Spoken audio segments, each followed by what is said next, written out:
Hello, and thank you for joining this live video. So if you're watching this back after, there may be a few pauses maybe while I read what people are commenting. So that's a little explanation up front. So I'm going to wait and see if a few people join me, but essentially this little chat on a very warm day, lunchtime, was to talk about fixing the root of the problem when it comes to, in fact, everything, not just eating. And the reason why this came to mind was because I was talking to a client yesterday on the phone who was asking about how to approach certain eating issues. And in fact, she said to me, she said, oh, so it's really very much about fixing the root of the problem and not just the cause. And of course it is. So mindful eating and my whole practice and mine and other people's practice is all about saying, well, why have you got the challenges that you have with food?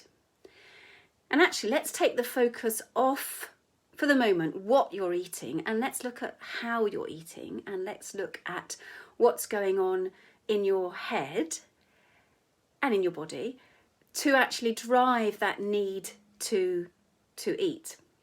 And so the analogy that she came up with, which I thought was really lovely, was this idea of making sure that the earth, the ground, is the best that it can possibly be, so that what grows is the best kind of plant that you want to be. So otherwise, if you don't do that, if you keep planting flowers, or you keep planting seeds and the ground is not good enough, your plants are not going to thrive, and you might keep getting the weeds coming back. And those were her words, not mine. Keep getting the weeds coming back. And the analogy, of course, is that the weeds is this cycle of repeated behaviour around how you are eating. And so what we really need to do is to look at what the cause is and to break down all the triggers. And those triggers could be quite varied. For a lot of people, they are emotional drivers. And as part of the clinic practice, I work with people to really analyse what it is that they're feeling at that particular moment when they reach for food. How that food and is going to satisfy them at that particular moment. So what choice of food they actually make and how that might be linked to the emotion. And then we also look at things like circumstances during the day. So whether life has got in the way and you haven't been able to eat regularly, maybe you haven't made eating a priority. And then for that kind of symptom, we would again go back to the root cause and we'll say, well, how can we make the day structured in a way that actually eating properly and looking after yourself with nourishing food becomes as much of a priority as the other things. And sometimes that root cause is because people don't have a strong enough sense of worth and self-value and don't look after themselves well enough, or don't put themselves above the importance of other people or maybe other things that they are doing. And so their self-care around food and around eating gets pushed to the bottom of the list. So sometimes dealing with that root cause is about working with people to try and get back some of that feeling of worth, and that you are important enough to be able to take the time to put yourself first, to look after yourself first. And that's not to say that other people or other things get pushed aside, but we have to look at a way of balancing it. And then what we find is that having worked on, say, the emotional drivers, having worked on the circumstantial stuff, that actually the eating pattern begins to improve without even really thinking about the food at that stage. And then when we've got the eating behaviours in a better place, then we would say, okay, great, so we've got a better rhythm. I did a post the other day on Instagram and Facebook about the rhythm of life and how important that is to that whole eating behaviour thing. So once we've got all that sorted out, and then, and probably only then, would we have a look at the kind of food that we are eating. And I think that the only exception to that would be that sometimes overeating for people is triggered by particular foods and particular tastes. So sometimes, whilst I'm absolutely not about restriction at all, we do have to be a little bit mindful and sensible that if a particular food is causing a regular habitual issue, then we might say, okay, well, can we just try and phase it out, or can we replace it with something, or can we change the circumstances around which we eat that food so that we give ourselves a better chance.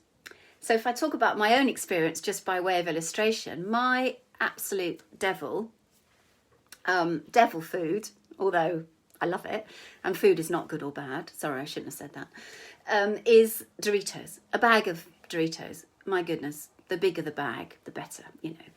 Absolutely wonderful.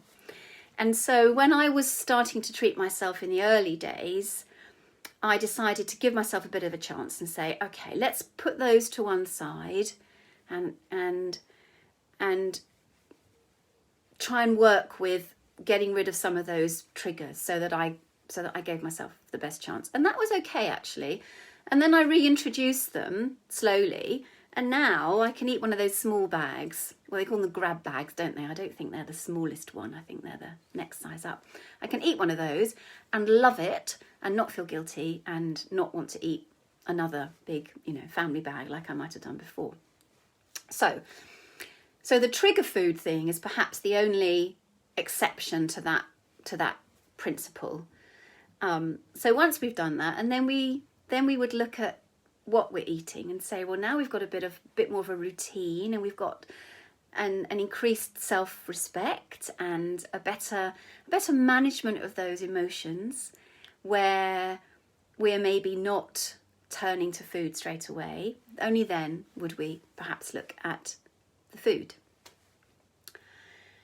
So the point about all of this, about this going to the root of the problem first before you even think about what it is that you should or shouldn't be eating, is that this is the antithesis, the complete opposite of a lot of diet regimes, where there will be a plan, there will be counting, there will be rules and regulations about how much or what you should be eating.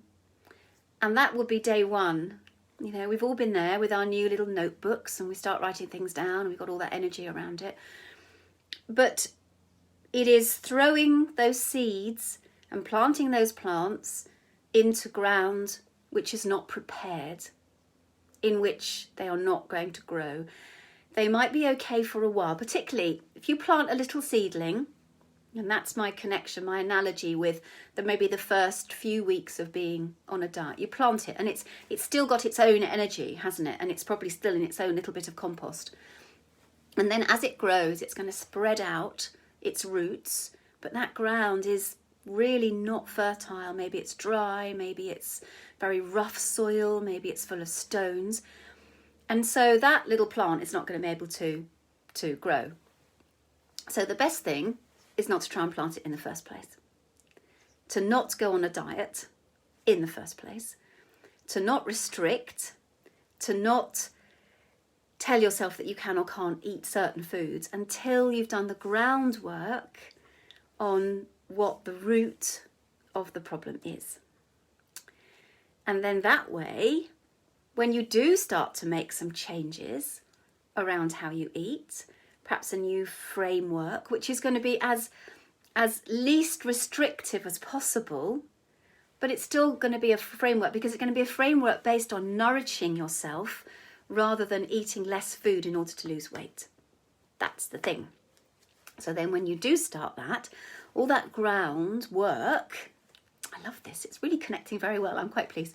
So all this groundwork is really going to help And then that change of behaviour moving forward has got absolutely all the best ground, all the best soil, all the best root in order to grow. And from then on, that plant grows forever. So I'm imagining it's, what could it be? Perpetual spinach. So perpetual spinach goes on forever, and you can harvest it and have it for supper, you know, and then it comes back the next day. So your new eating framework that you're going to establish for yourself is never going to die. It's just always going to be there. But like a plant, it's allowed to go through little phases. It's allowed to have an off day, and it's still growing. It hasn't died. You don't have to start again. You don't have to plant another seed. It's growing all the time. So it's a continuous growth because that soil and that groundwork is the best possible quality that it can be.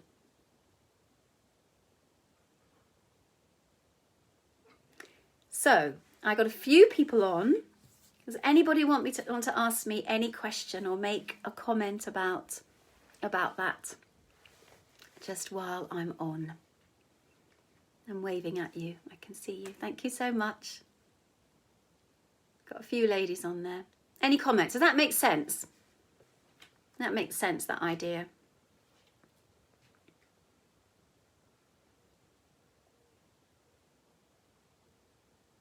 Well, I hope those of you who are on board listening, I hope things are going well.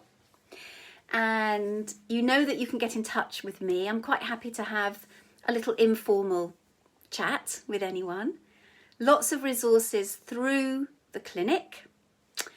And please subscribe to my new YouTube channel. That would be really great, because I'm going to start posting lots more videos and just try and give a few nuggets of help to people. And so if you want to know more, get in touch. You want any help at all, get in touch. And I wish you a very, very happy day. Bye.